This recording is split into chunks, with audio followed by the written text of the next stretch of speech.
शेख हसीना को बांग्लादेश की कोर्ट ने दोषी ठहराया है।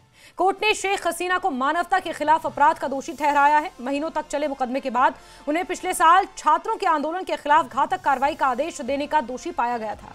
शेख हसीना मामले में 453 पन्नों का फैसला 6 भाग में आया है।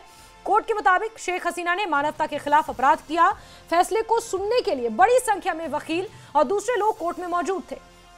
इस फैसले को सुनने के लिए पूरा बांग्लादेश टीवी से चिपका हुआ है और इस वक्त बड़ी खबर आपको बता रहे हैं, जहां शेख हसीना के मामले में यह बड़ा फैसला आया है जिसमें शेख हसीना को बांग्लादेश की कोर्ट ने दोषी ठहराया है। कोर्ट ने शेख हसीना को मानवता के खिलाफ अपराध का दोषी पाया है और ऐसे में बड़ी खबर इस वक्त आपको दे रहे हैं, बांग्लादेश की कोर्ट ने शेख हसीना को मानवता के खिलाफ अपराध का दोषी पाया है और प्रदर्शनकारियों की हत्या का मास्टरमाइंड तक करार दे दिया है। और इस दौरान इस पूरे फैसले को सुनने के लिए पूरा बांग्लादेश टीवी से चिपका हुआ है। बड़ी संख्या में इस आदेश को सुनने के लिए, जो कि 453 पन्नों का फैसला है जिसे 6 भाग में यह फैसला आया है, उसे सुनने के लिए बड़ी संख्या में वकील और दूसरे लोग भी कोर्ट में मौजूद हैं। और बांग्लादेश की पूर्व प्रधानमंत्री रही शेख हसीना के खिलाफ अंतर्राष्ट्रीय अपराध न्यायाधिकरण यानी कि ICT आज ये फैसला सुना रही है। शेख हसीना के खिलाफ पिछले साल छात्रों के प्रदर्शन पर कार्रवाई को लेकर जो मुकदमा चल रहा था उसमें उन्हें दोषी पाया गया है। बड़ी खबर, मानवता के विरुद्ध उन्हें दोषी पाया गया है।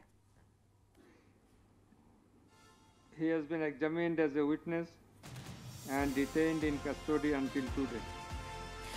बांग्लादेश की पूर्व प्रधानमंत्री शेख हसीना के खिलाफ अंतर्राष्ट्रीय अपराध न्यायाधिकरण ने यह फैसला सुनाया है और 453 पन्नों का यह फैसला, जिसे 6 भागों में 6 सेक्शंस में सुनाया जा रहा है। शेख हसीना के खिलाफ पिछले साल जो छात्र प्रदर्शन बांग्लादेश में हुए थे उसमें कार्रवाई को लेकर मुकदमा चल रहा था। इसमें उन्हें दोषी ठहराया गया है और इससे ठीक पहले उनके बेटे का बयान जिस तरह से सामने आया, उन्होंने कहा कि मेरी मां को सजाए मौत तक दी जा सकती है।